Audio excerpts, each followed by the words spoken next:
מתפשפש.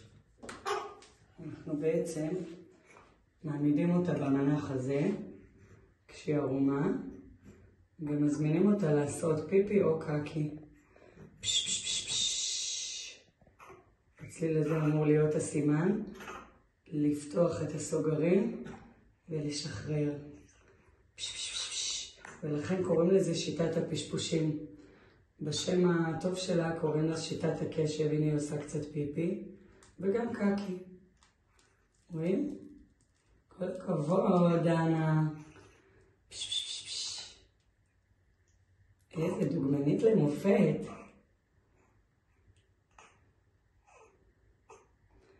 והרציונל שתינוק מאותת כשהוא צריך פיפי וקקי מהיום הראשון לחייו.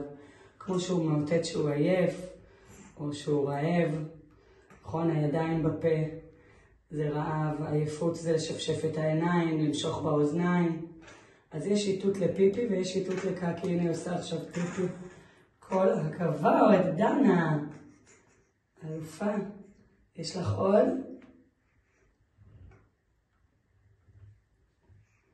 ובעצם אין אף יצור חי בטבע שעושה את הצרכים שלו על עצמו.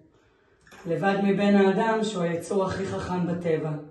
ולכן אין היגיון שתינוק יעשה את הצרכים שלו בתוך טיטול.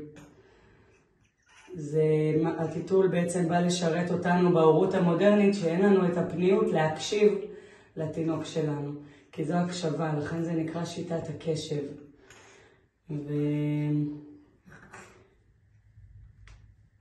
זהו.